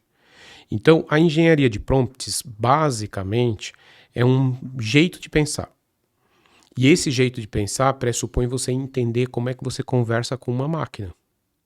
Então, esse é o primeiro ponto. É lembrar que o ChatGPT é um software. Os programadores, quando eles querem, no trabalho deles, eles precisam dar instruções para que o computador devolva aquilo que ele quer, programador, quer que o computador devolva, ele vai estudar código. E o código, o que é? Um jeito de conversar com o computador. Sim. O que foi feito com o ChatGPT é uma evolução absurda disso. Ou seja, através dos prompts, que é o jeito como você conversa com a inteligência artificial, você extrai dela resultados diferentes e melhores. Então é você aprender a conversar com ela, com o software, sem precisar fazer código. Então a partir daí você entendendo que sim, você precisa aprender a conversar com a máquina, aí você fala, bom, então entendi. O modelo mental é esse, eu preciso aprender. Como é que eu aprendo? Aí você vai atrás, tem toneladas, eu inclusive tenho lá uma biblioteca de prompts que eu disponibilizo para o teu público, se eles quiserem. Legal. E de graça, tá? Porque é exatamente isso, ou seja, se trata de você saber conversar com a máquina e aprender a fazer isso. O ChatGPT, o que é o ChatGPT de um modo geral? É uma plataforma de software, então a primeira coisa que a gente precisa lembrar é um software. E esse software, ele foi concebido com técnicas no qual ele evolui sozinho. Uhum. Então, você tem padrões, modelos que são estruturados para que esse software, em função desses padrões, que a gente chama de algoritmos, o próprio software vai evoluindo e ele é uma inteligência artificial do tipo generativa, ou seja, ela gera coisas. Uhum. A gente tem inteligências artificiais que elas monitoram coisas e informam. Um carro autônomo, por exemplo, tem vários sensores que ele está o tempo inteiro entendendo o ambiente para tomar a direção do carro.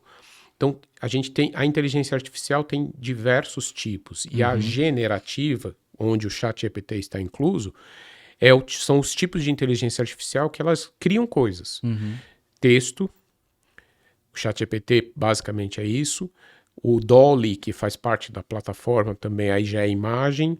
E você tem outras inteligências artificiais que criam sons e vídeos. Então, atualmente, basicamente, as generativas, elas exportam ou elas devolvem para nós, em função dos prompts, texto, imagem, vídeo e áudio.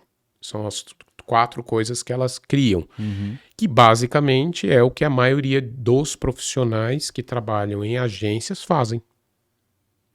Então, você trabalhar numa agência e você não ter essa preocupação de aprender é o equivalente a você dizer, beleza, eu vou fazer outra coisa.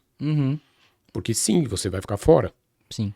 Então tem que aprender, tem que se jogar, tem que compreender como faz e focar em aprender a conversar com a máquina, aprender a conversar com o software. É nesse processo de aprender a conversar que você extrai dele coisas valiosíssimas. Como o ChatGPT foi uma disrupção, assim como os smartphones, o primeiro iPhone foi uma grande disrupção, a gente fica encantado com o ChatGPT. Olha só, eu pergunto, ele fala comigo, parece uma pessoa.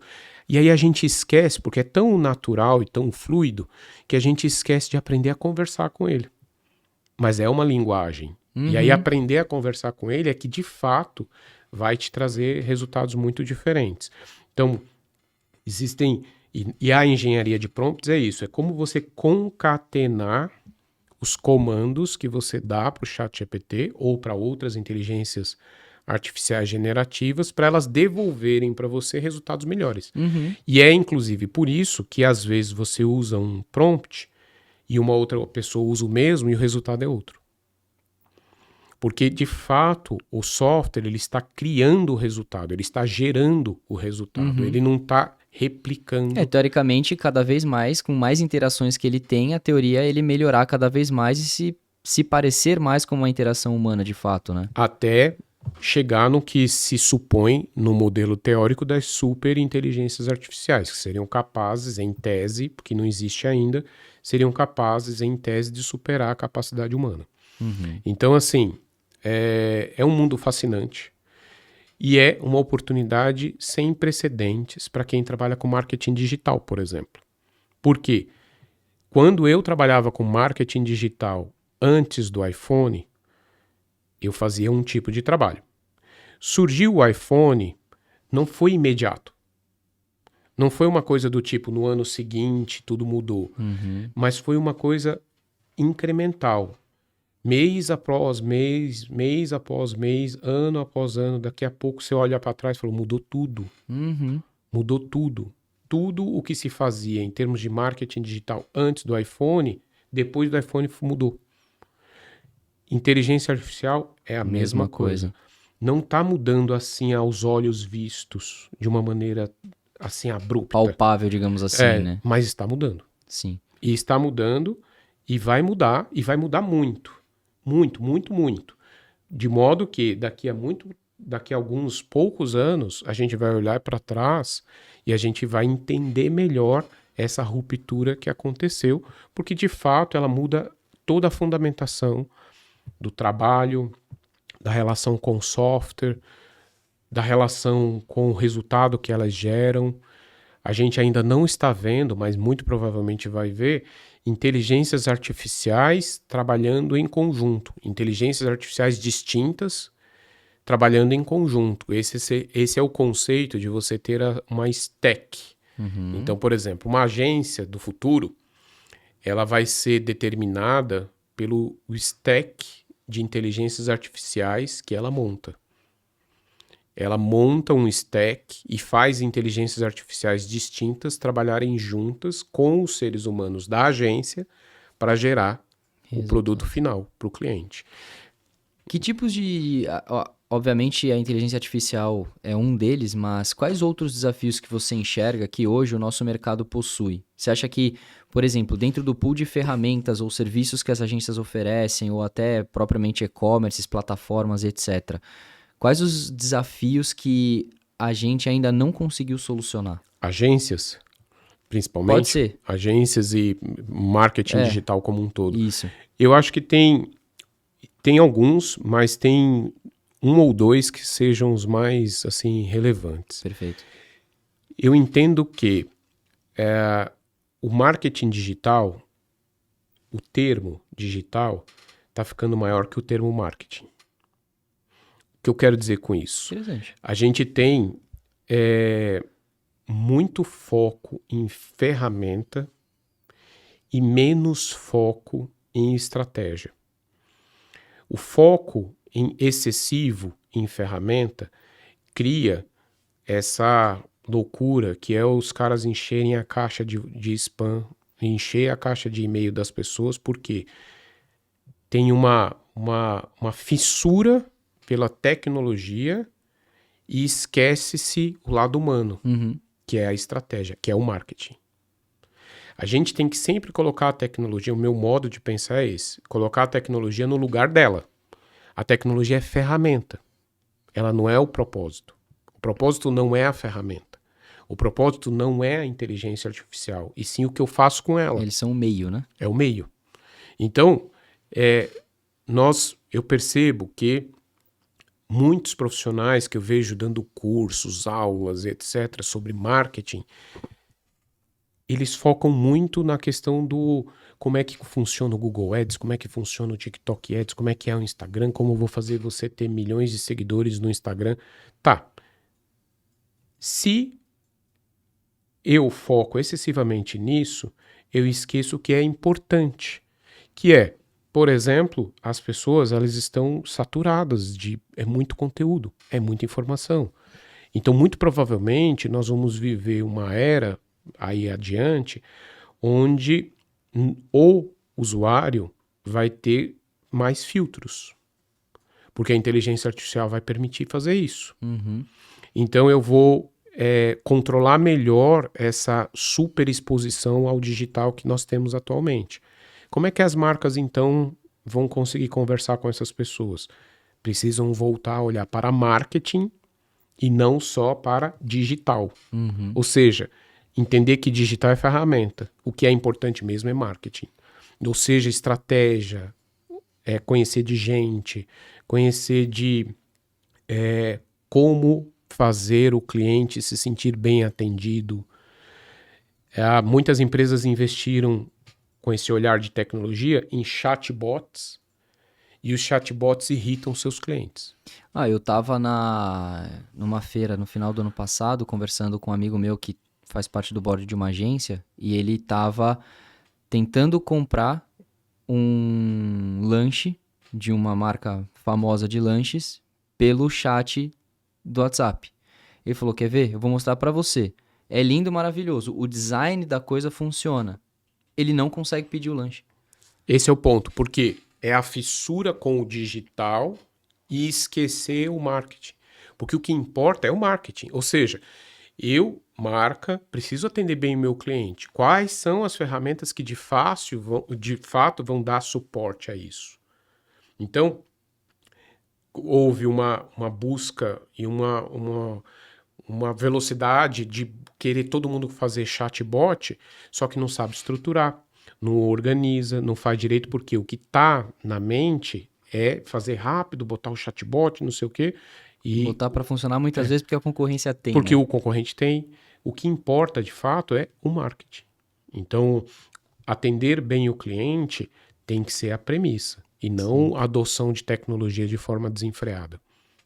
Muito, muito, muito interessante a sua fala. Até então, eu já fiz essa pergunta para inúmeras pessoas, não só aqui como fora, e ninguém nunca chegou nesse termo de marketing digital, temos que ter mais marketing do que digital, porque a gente Com sempre certeza. foca em precisamos de mais ferramentas, precisamos de mais meios, ou que as ferramentas substituam como um todo o que é a estratégia do marketing, né?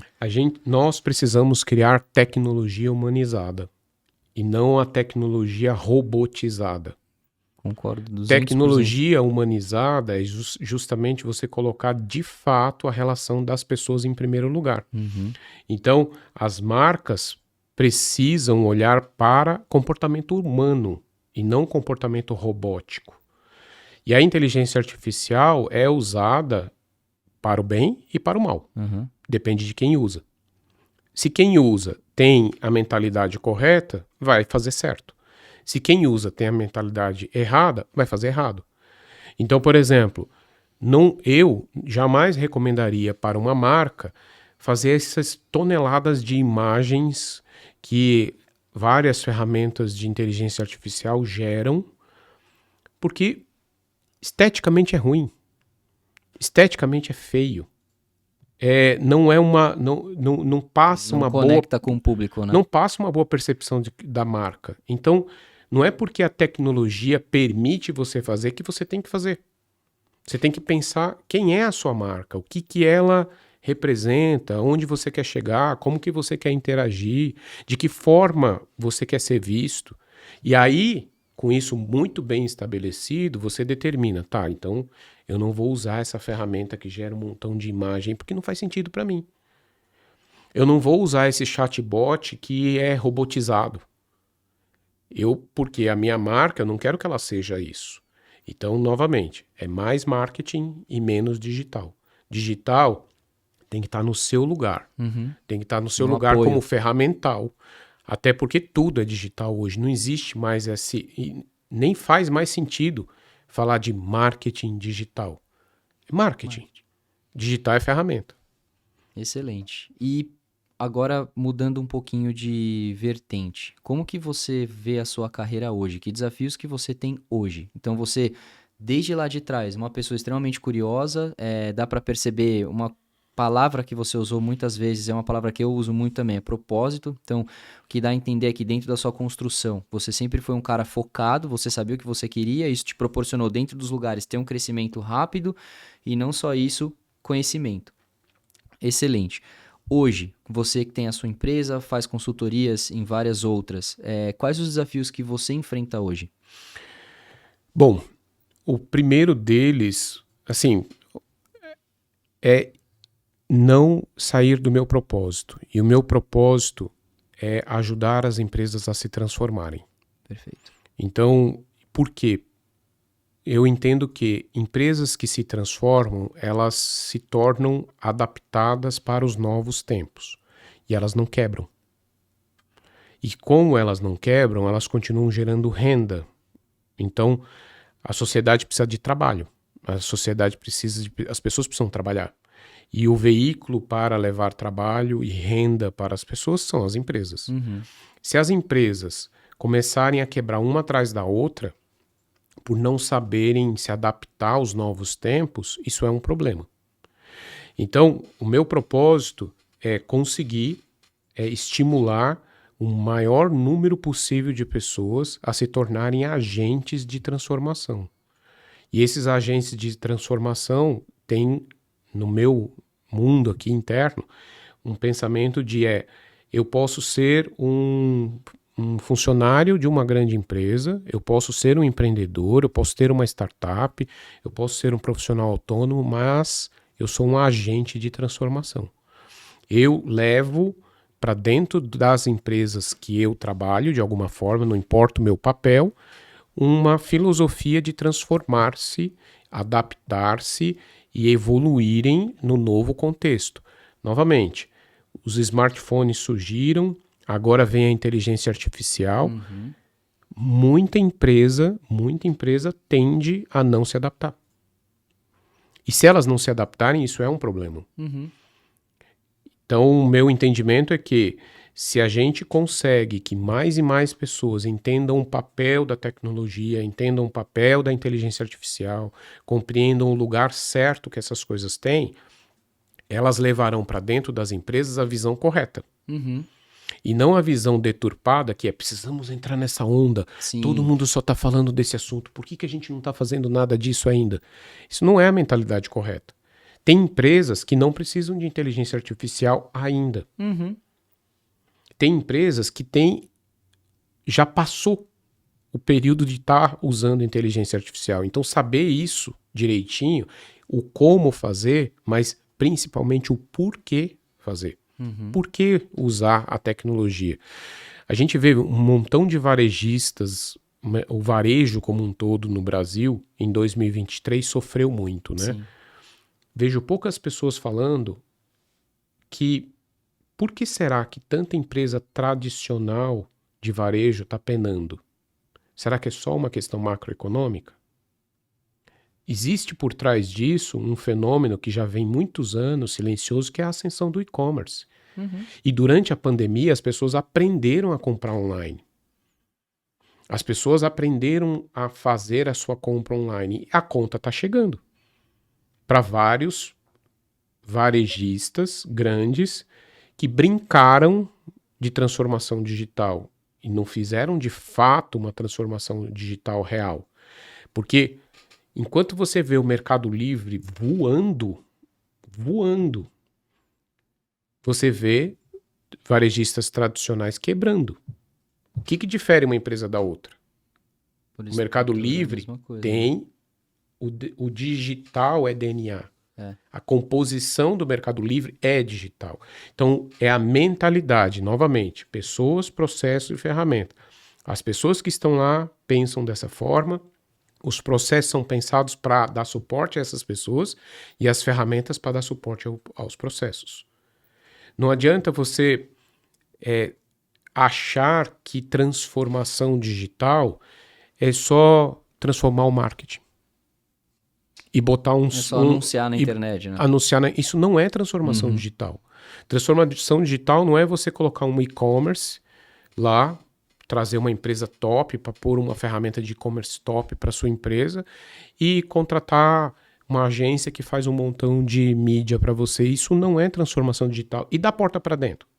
Como é que você está fazendo integrabilidade de estoque, como que você atualiza o envio, todas essas coisas fazem uma diferença gigantesca. Logística. Né? Logística é um dos o principais Mercado Livre entendeu que o jogo não é e-commerce, o jogo é logística. Quanto mais rápido você consegue dar a satisfação para o seu cliente final... É só você perceber que o Mercado Livre está investindo fortemente em depender menos dos correios. Uhum. Enquanto varejistas tradicionais não fizeram esse esforço. Mas por quê? Porque não entenderam o jogo. O jogo não é de marketing digital, o jogo não é de você anunciar na internet, o jogo não é de você... É a experiência como um todo, né? É o processo todo. É transformar-se de verdade, virar de verdade uma empresa digital. E virar uma empresa digital compreende você ter líderes que entendam de digital. Muitos dos líderes de empresas no Brasil não entendem de digital. Entendem, entre aspas, de fazer marketing digital, mas entender de logística, supply chain, compreender como é que você faz a concepção de produtos pensados para esse modo de funcionamento. Não há uma cultura na empresa com pensamento digital. A cultura não é uma cultura de errar rápido e consertar e aprender com o erro. É uma cultura de comando e controle. Cultura de comando e controle não funciona no mundo digital. Sim, e principalmente muitas empresas, marcas enxergam o físico em conflito com o digital, né? Sendo que o cliente final é o mesmo.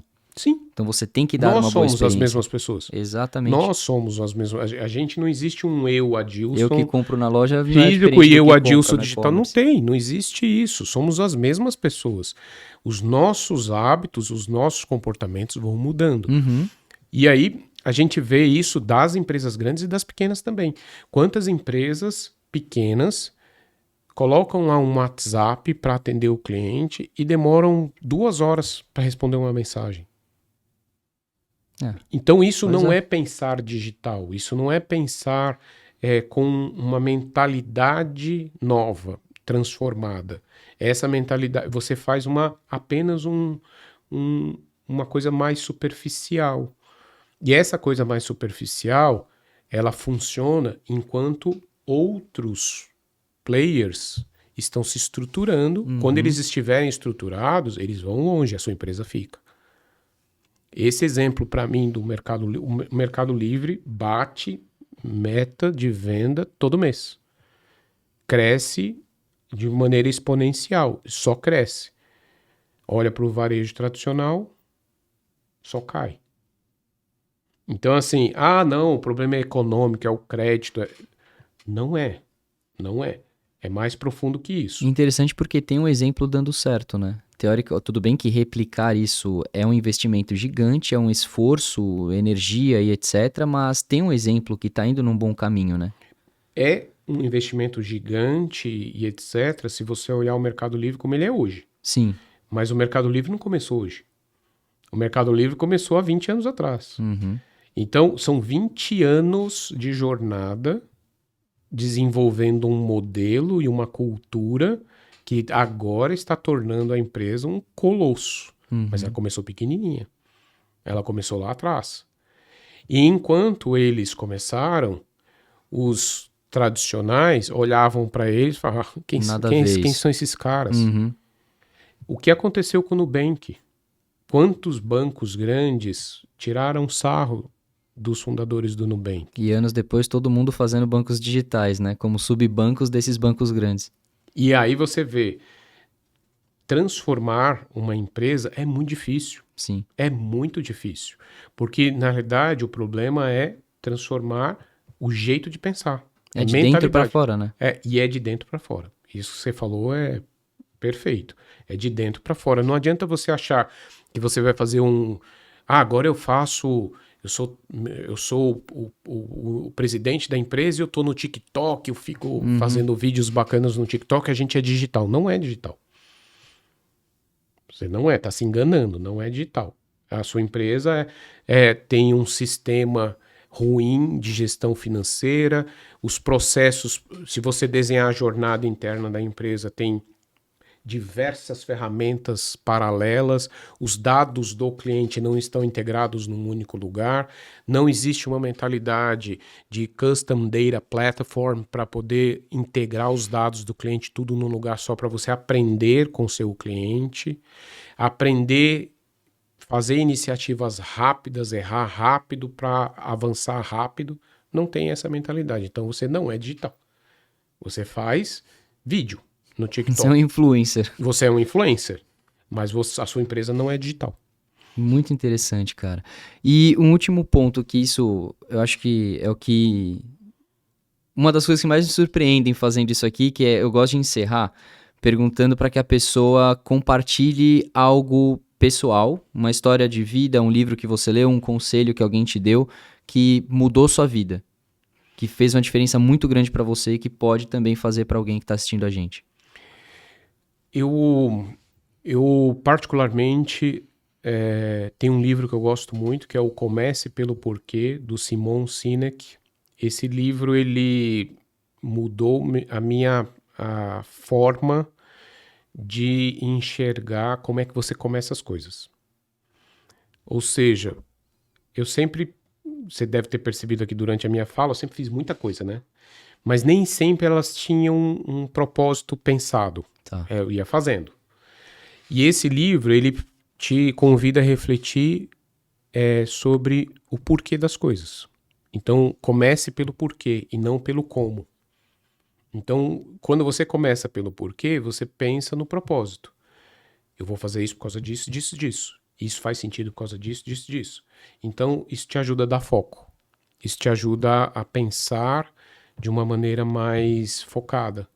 Porque você tem um propósito pensado. Quando você não tem esse propósito pensado, você é mais suscetível a mudanças, você muda. Então, isso me ajudou muito. Muitíssimo interessante. Muito obrigado por isso. Inclusive, Imagina. Pedro, com isso que ele falou, eu queria fazer uma coisa diferente que a gente nunca fez. Qual que é o nome do livro, por gentileza? Comece pelo porquê. A gente vai sortear esse livro, se alguém assistiu a gente até aqui, e mandar pra gente no Instagram do Bluecast o propósito da pessoa.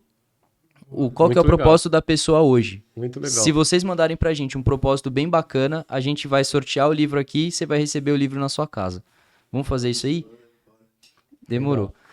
Porque assim como isso ajudou você e mudou a sua vida, pode ser que você que esteja assistindo hoje tenha um propósito, mas está preocupado com o como e não o porquê. Então, acho que a gente pode ajudar a galera a ter mais clareza nas Muito próprias legal. vidas para Parabéns avançar aí pela aí. iniciativa, muito legal. Tive um estalo aqui, porque bom. se a ideia é ajudar a galera, vamos ajudar a galera, Pedrão. Legal. Obrigado pela contribuição. Eu que agradeço. E, antes de mais nada, quero agradecer a sua presença e tudo que você compartilhou com a gente. Eu sei que tem muito mais coisas pra gente falar e, de repente, pode até caber uma parte 2 aqui da gente voltar a falar, porque Virei com prazer. eu particularmente sou uma pessoa muito curiosa e como você tem muita experiência de muita coisa, eu acho que eu tentei tratar de coisas muitas vezes não tão no detalhe pra tentar pegar o total da sua carreira e trazer um pouco de cada pedaço. Essa foi a minha tentativa hoje. E, de repente, pegar pontos específicos e mergulhar neles com exemplos, cases, coisas que você viveu dentro das agências. A gente nem falou e da etc. Fricô, por exemplo. A gente nem falou da construção da marca Fricô. Posso vir aqui e Aí, contar ó. todo o processo de como eu atuei desde o processo inicial até ela virar uma marca internacional. Vamos marcar de novo, então? Com A certeza. gente faz isso dentro da nossa agenda, provavelmente daqui 2 meses. A gente Tudo pode bem. remarcar e a Claro. gente Será fala um prazer. uma segunda vez? Sim, Combinadíssimo, então. Adilson, quero agradecer do fundo Eu que do coração agradeço. a sua presença, de novo, tudo que você compartilhou. E, gente, se você assistiu até o final, espero que o nosso objetivo tenha sido concluído de, no mínimo, acrescer um pouquinho no seu conhecimento e, obviamente, tocar você para que você seja uma pessoa, um profissional cada vez melhor. Lembrar que a gente faz as nossas gravações no Blue Space, então se vocês querem gravar conteúdo, querem ter o podcast de vocês, passar por essa experiência maravilhosa de estar com pessoas maravilhosas que vão compartilhar a carreira, a vida, o assunto do seu interesse com você e seu público, aqui é o lugar. O nosso contato vai estar com o QR Code na tela e também na descrição do vídeo e vai ser o maior prazer do mundo fazer a tua ideia voar. Então, Adilson, mais uma vez, muito obrigado. Muito obrigado a você que ficou até o final e a você, Pedrão, por sempre.